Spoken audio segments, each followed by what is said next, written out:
ದೇಶದ ಪ್ರಧಾನಮಂತ್ರಿ ನರೇಂದ್ರ ಮೋದಿಯವರ 70ನೇ ಹುಟ್ಟುಹಬ್ಬದ ಪ್ರಯುಕ್ತ ಸೆಪ್ಟೆಂಬರ್ 14ರಿಂದ 20ರವರೆಗೆ ಸೇವಾ ಸಪ್ತಾಹ ಕಾರ್ಯಕ್ರಮ ನಡೆಯಲಿದ್ದು, ಸುಳ್ಯ ಮಂಡಲ ವ್ಯಾಪ್ತಿಯಲ್ಲೂ ಕೂಡ ಕಾರ್ಯಕ್ರಮವನ್ನು ಆಯೋಜನೆ ಮಾಡಲಾಗುತ್ತೆ ಅಂತ ಬಿಜೆಪಿ ಮಂಡಲ ಸಮಿತಿ ಅಧ್ಯಕ್ಷ ಹರೀಶ್ ಕಂಜಿಪಿಲಿ ಹೇಳಿದ್ದಾರೆ.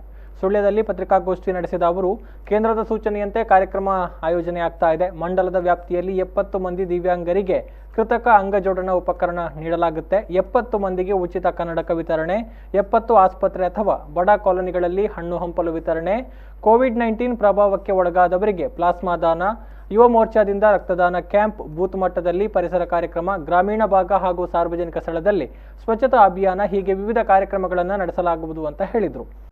70 ದಿವ್ಯಾಂಗ ವ್ಯಕ್ತಿಗಳಿಗೆ ಕೃತಕ ಅಂಗಜೋಡಣಾ ಉಪಕರಣಗಳನ್ನು ಒದಗಿಸತಕ್ಕಂಥ ಕೆಲಸ ಕಾರ್ಯಗಳು, 70 ಬಡ ಪುರುಷರು ಮಹಿಳೆಯರಿಗೆ ಉಚಿತ ಕನ್ನಡಕಗಳನ್ನು ಕೊಡ್ತಕ್ಕಂಥ ಕಾರ್ಯಗಳು ಮುಂದೆ ನಡೆದಿದೆ.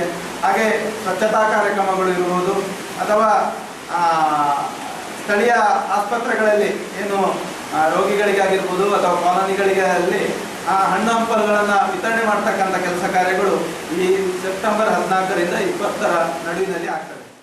ಸುದ್ದಿಗೋಷ್ಠಿಯಲ್ಲಿ ಬಿಜೆಪಿ ಜಿಲ್ಲಾ ಕಾರ್ಯದರ್ಶಿ ಮುಳಿಯ ಕೇಶವ ಭಟ್, ಮಂಡಲ ಪ್ರಧಾನ ಕಾರ್ಯದರ್ಶಿಗಳಾದ ಸುಬೋಧ್ ಶೆಟ್ಟಿ ಮೇನಾಲ, ರಾಕೇಶ್ ರೈ ಕಡೆಂಚಿ, ಗುರುದತ್ ನಾಯಕ್, ವಿನಯ್ ಕುಮಾರ್ ಕಂದಡ್ಕ, ಸುನಿಲ್ ಕುಮಾರ್ ಕೇರ್ಪಳ, ರಾಕೇಶ್ ಮೆಟ್ಟಿನಡ್ಕ ಜೊತೆಗಿದ್ರು.